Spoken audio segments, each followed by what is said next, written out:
नमस्कार, आप देख रहे हैं मासकॉम जंक्शन।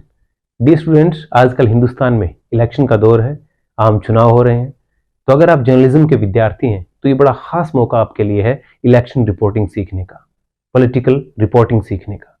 आप इलेक्शन रिपोर्टिंग पर बारीक नज़र बना के रखिए। अलग अलग समाचार पत्र, समाचार चैनल, यूट्यूब चैनल, उनकी रिपोर्टिंग जो है, अगर उस पर आप बारीक तरीके से नज़र बना कर रखते हैं, सारी चीज़ों को बड़ा अच्छे तरीके से नोट डाउन आप कर रहे हैं, तो नो डाउट आप इलेक्शन रिपोर्टिंग बड़े अच्छे तरीके से सीख सकते हैं। और आपकी पढ़ाई पूरी होने के बाद जब आप फील्ड में जाएंगे तो वहाँ पे, क्योंकि हिंदुस्तान में आप देखते हैं कि पॉलिटिकल, क्राइम, एंटरटेनमेंट और स्पोर्ट्स, इन चार विषयों को सबसे ज़्यादा कवरेज मिलती है।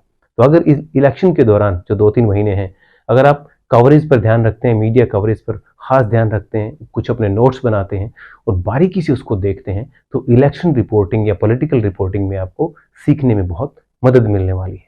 आज इस वीडियो में उन्हीं कुछ बिंदुओं पर हम चर्चा करेंगे कि एक पत्रकारिता, एक विद्यार्थी होने के नाते आपको किन किन चीज़ों पर फोकस करना है, किन किन चीज़ों पर पैनी नज़र बना के रखनी है, बारीकी से उनको देखना है। अगर आप उन बिंदुओं को फॉलो करते हैं, उन पॉइंट्स को आप फॉलो करते हैं, तो नो डाउट आप इस कैंपेन के दौरान, इस 2-3 महीने का जो कैंपेन है, इसके दौरान जो है आप इलेक्शन रिपोर्टिंग सीख सकते हैं। जैसा कि आप जानते हैं, हिंदुस्तान के जो चुनाव हैं, बहुत बड़े चुनाव होते हैं।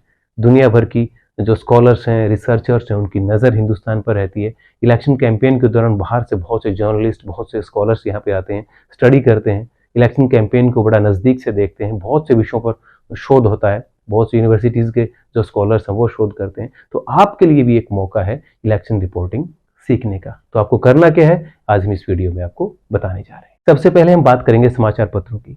न्यूज़पेपर्स में स्पेशल पेज चुनाव पर आ रहे हैं, चाहे वो कुरुक्षेत्र के नाम से आ रहा है, महासमर के नाम से आ रहा है, डांस ऑफ डेमोक्रेसी है, या किसी भी नाम से अलग अलग जो चुनाव के पृष्ठ आप देख रहे हैं समाचार पत्रों में। किसी समाचार पत्र में 1 पेज है, किसी में 2 पेज हैं, जो कि स्पेशल जो है चुनाव के लिए हैं। चुनाव से संबंधित खबरें आपको वहाँ पढ़ने को मिलती हैं। साथ में जो दूसरे एडिटोरियल चुनाव पे लिखे जा रहे हैं, आर्टिकल जो है वो इलेक्शन को लेकर के आ रहे हैं। यानी जितना भी कंटेंट अखबारों में चुनाव को लेकर के आ रहा है, आप उसको बारीकी से पढ़िए। खासकर जो रिपोर्टिंग है, जो इलेक्शन के पेज हैं वो, बिकॉज वहाँ पे न्यूज़ है। बाकी तो आर्टिकल और एडिटोरियल में तो आपको एक तरह से व्यूज़ के लिए आप पढ़ते हैं, लेकिन न्यूज़ के पॉइंट ऑफ व्यू से आप जो इलेक्शन के पेज हैं उन पर नज़र बना के रखिए। किस प्रकार से जो अखबार हैं इलेक्शन कैंपेन को कवर कर रहे हैं, इलेक्शन के जो पेज हैं जहाँ पे इलेक्शन से संबंधित खबरें होती हैं, वहाँ किस तरह की खबरें पब्लिश हो रही हैं। वहाँ पे इंटरव्यू हैं या इतिहास का कोई रोचक तथ्य वहाँ पे चुनाव से जुड़ा प्रस्तुत किया जा रहा है, या कोई बहुत ही पुरानी हार जीत जो बहुत कम अंतर से हुई थी उसके बारे में बताया जा रहा है, या आज तक हिंदुस्तान के जितने चुनाव हुए हैं वो किस तरीके से लड़े गए, कौन सी पार्टियां प्रमुख तौर पर रही, उसके बारे में बताया जा रहा है। यानी यहाँ पर जो राजनीतिक इतिहास है और जो वर्तमान में क्या सिचुएशन है, अलग अलग राजनीतिक पार्टियों का क्या परिदृश्य है, कौन से कैंडिडेट हैं, कौन से मजबूत हैं, कौन किस पार्टी में कब था, और बड़े अजब जो किस्से होते हैं, चुनाव प्रचार के जो अलग अलग तरीके हैं जो अपना रहे हैं अलग अलग कैंडिडेट, या पहले किस तरह का प्रचार होता था। तो अगर आप अलग अलग समाचार पत्रों में इलेक्शन के पेज जो हैं, जो स्पेशल चुनाव के जो पृष्ठ हैं, अगर उन पर आप नज़र रखते हैं तो अलग अलग तरह की खबरें आपको पढ़ने को मिलती हैं। और जब आप अखबार में ज्वाइन करेंगे, मीडिया में ज्वाइन करेंगे अपनी पढ़ाई के बाद, तो वो आइडियाज़ आपको बहुत ज़्यादा मिलेंगे। और आने वाले इलेक्शंस, जो आगे इलेक्शन होंगे, उनमें आप जब मीडिया कवरेज करेंगे तो आपको बहुत सारी हेल्प मिलेगी। तो न केवल आपका सामान्य ज्ञान अच्छा होगा इससे, बल्कि आप न्यूज़ राइटिंग भी सीखेंगे और न्यूज़ के आइडिया भी आपको बहुत ज़्यादा आएंगे। तो इलेक्शन के दौरान न्यूज़पेपर में जो स्पेशल पेजेस हैं वो ज़रूर पढ़ें। देन जो मतदान की प्रक्रिया है, जो प्रोसेस है, उसको समझने की कोशिश करें।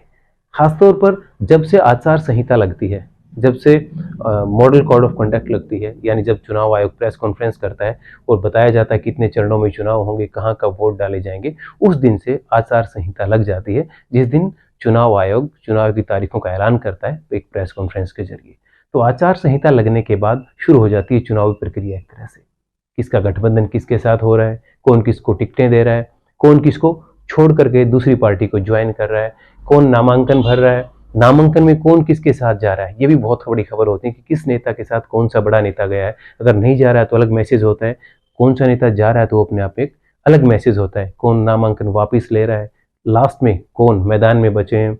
उसके बाद जो चुनाव का दिन है या चुनाव की जो कैंपेनिंग है, चुनाव के दिन और नामांकन फाइनल होने से लेकर और चुनाव के दिन तक का जो कैंपेनिंग है वो कैसे कैंपेनिंग कर रहे हैं, वो लोग कैंपेनिंग के क्या तरीके ईजाद किए, अलग अलग जो कैंडिडेट होते हैं बड़े अजब तरीके से रोचक तरीके से कैंपेनिंग होती है। देन मतदान का दिन आता है, फिर आप देखते हैं कि कोड ऑफ कंडक्ट को किसने फॉलो किया, किसने उसका वॉल्यूशन किया, इस पर भी नज़र बना के रखते हैं। मतदान के दिन कितने प्रतिशत मतदान हुआ, मतदाता जब मतदान करके बाहर आ रहे हैं वो फर्स्ट टाइम वोटर भी हो सकते हैं, तो कोई बुजुर्ग वोटर भी हो सकता है। आप उनसे बातचीत करते हैं, पूछते हैं किन मुद्दों पे आपने वोट दिया है और वहाँ पे किस तरह से कोई घटना तो नहीं हुई, शांतिपूर्ण चुनाव रहा, क्या रहा, व्यवस्था कैसी है वहाँ पे, पोलिंग पार्टीज वहाँ पहुँच रही हैं। तो इलेक्शन का दिन वो अपने आप में एक बहुत रिलेवेंट होती है। और इलेक्शन के दिन से पहले जो कैंपेनिंग होती है, नॉमिनेशन फाइल होते हैं, एक दूसरे को जो टिकटें दी जाती हैं, पार्टियां छोड़ के इधर उधर लोग जा रहे होते हैं, कोई किसी पार्टी को ज्वाइन कर रहा होता है, तो ये सारी जो कैंपेनिंग होती है, चुनाव की जो प्रक्रिया होती है, आचार संहिता लगने से लेकर के और काउंटिंग तक की, यानी काउंटिंग के दिन भी आप देखते हैं कि पूरा इंतजाम किया जाता है। अलग अलग जो पार्टी कार्यालय होते हैं वहाँ पे एलईडी स्क्रीन लगाई जाती हैं, वहाँ से एक एक मिनट की रिपोर्ट आती है कौन कितने राउंड के बाद आगे चल रहा है। यानी आचार संहिता लगने के बाद से और रिजल्ट जो घोषित होता है उस तक एक बहुत ही रोचक प्रक्रिया होती है। इस पूरी प्रक्रिया को आप समझ सकते हैं अगर आप शुरू से इस पे नज़र बना के रखते हैं। देन हम बात करेंगे न्यूज़ चैनल्स की। न्यूज़ चैनल्स जो है अलग अलग डिबेट करते हैं, अलग अलग शो आते हैं, उनके फील्ड में जाते हैं। आपने देखा होगा पक्ष का नेता होता है, विपक्ष का नेता होता है, सामने ऑडियंस बैठी होती है और फील्ड में जा करके बहुत से इस तरह के प्रोग्राम अलग अलग न्यूज़ चैनल्स करते हैं। इधर स्टूडियो में बहुत डिबेट होती हैं, एनालिसिस होते हैं, विश्लेषण होते हैं, अलग अलग जो जर्नलिस्ट होते हैं, एमिनेंट जर्नलिस्ट होते हैं, उनके कोई अलग अलग शो कर रहा होता है। कई बार जर्नलिस्ट फील्ड में जाते हैं, लोगों की बाइट ले रहे होते हैं, तो किस तरीके से सवाल आपने पूछना है, जो सवाल आप पूछ रहे हैं अगर जवाब देने वाला जवाब दे रहा है तो उसको आपने काउंटर कैसे करना है। केवल जर्नलिज्म आपको ऐसे नहीं करनी है कि आप गए, आपने सवाल पूछा, अगले ने जवाब दिया और आप उसका जवाब लेकर के आ गए। तो जिस विषय पे या जिस एरिया विशेष में आप जाते हैं रिपोर्टिंग करने के लिए, फील्ड रिपोर्टिंग करने के लिए, उस एरिया विशेष में मुद्दे क्या हैं, उस एरिया विशेष में जातीय समीकरण क्या है, उस एरिया विशेष के प्रमुख नेता क्या हैं, उस एरिया विशेष में कौन सी पार्टी कितनी स्ट्रोंग है, कितनी वीक है, या उसका राजनीतिक इतिहास क्या है, इन सब चीज़ों की जानकारी, साथ में जो राष्ट्रीय मुद्दे हैं उन सब की जानकारी अगर आप लेकर के जाते हैं तो आपकी जो फील्ड रिपोर्टिंग है वो बड़ी कमाल होगी और लोग आपको देखेंगे। तो जो फील्ड रिपोर्टिंग होती है इस पर आप बारीक नज़र बना के रखें। आप एक सूची बना लें कि कौन से जो न्यूज़ रिपोर्टर्स हैं वो बड़ी अच्छी रिपोर्टिंग करते हैं, उन पर आप नज़र बना के रखें। और न्यूज़ चैनल्स के साथ साथ आप देखते हैं कि यूट्यूब जो है आज एक बहुत अच्छा प्लेटफॉर्म बन चुका है।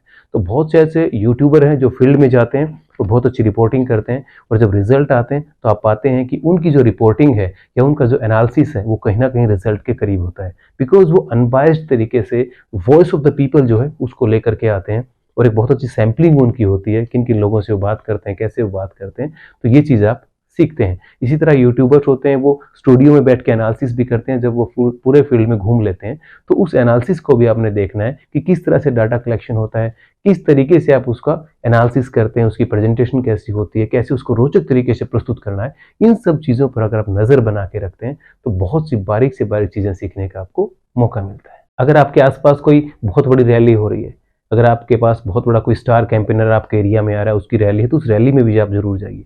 अब वहाँ देखिए कि रैली में किस तरह के इंतजाम होते हैं, कैसे व्यवस्था होती है, उस रैली को जो जर्नलिस्ट है वो कैसे कवर कर रहे हैं, किस तरह से इक्विपमेंट उन्होंने सेट किए हैं, कौन वहाँ पे पीस टू कैमरा दे रहा है, कितने घंटे पहले वहाँ पे आते हैं, लोगों से कैसे बातचीत कर रहे हैं।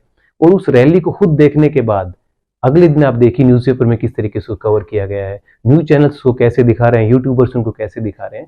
वहाँ जाएंगे तो आपको एक्चुअल में भी जो रैली है वो देखने का मौका मिलेगा, उसको कवर कैसे कर रहे हैं, टेक्निकली और कंटेंट वाइज कैसे कवर किया जा रहा है मीडिया की तरफ से, वो आप देखेंगे। अगले दिन आप कंपैरिजन भी कर सकते हैं कि जो मैंने वहाँ देखा वो मीडिया में मुझे क्या दिखा, ये कंपैरिजन भी आपका हो जाएगा। साथ ही वहाँ पे जो जर्नलिस्ट हैं, बिकॉज आप जर्नलिज्म के विद्यार्थी हैं, तो जर्नलिस्ट आपको जहाँ मिलते हैं आप उनसे इंटरेक्ट भी कर सकते हैं, उनसे बातचीत भी कर सकते हैं, ये भी फायदा आपको उस दौरान मिल सकता है। अगर आप पत्रकारिता के विद्यार्थी हैं और अगर आपके एरिया में कोई पॉलिटिकल रैली है तो उसको जरूर जाके आप देखिए एक पत्रकारिता के विद्यार्थी के नज़रिए से, आप खुद भी उस पर रिपोर्टिंग कर सकते हैं। तो डियर स्टूडेंट्स, आज हमने बात की कि इलेक्शन कैंपेन के दौरान पत्रकारिता के विद्यार्थी पॉलिटिकल रिपोर्टिंग, इलेक्शन रिपोर्टिंग किस तरीके से सीख सकते हैं, कौन से वो तरीके हैं जिनके माध्यम से वो इलेक्शन रिपोर्टिंग में महारत हासिल कर सकते हैं।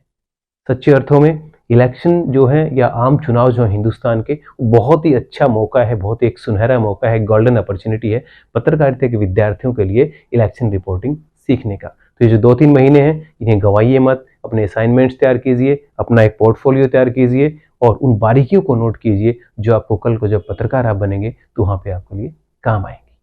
इसी तरह के कुछ और वीडियोस के साथ हम आपके बीच लगातार आते रहेंगे। आप जुड़े रहिए हमारे साथ और देखते रहिए मास कॉम जंक्शन। धन्यवाद।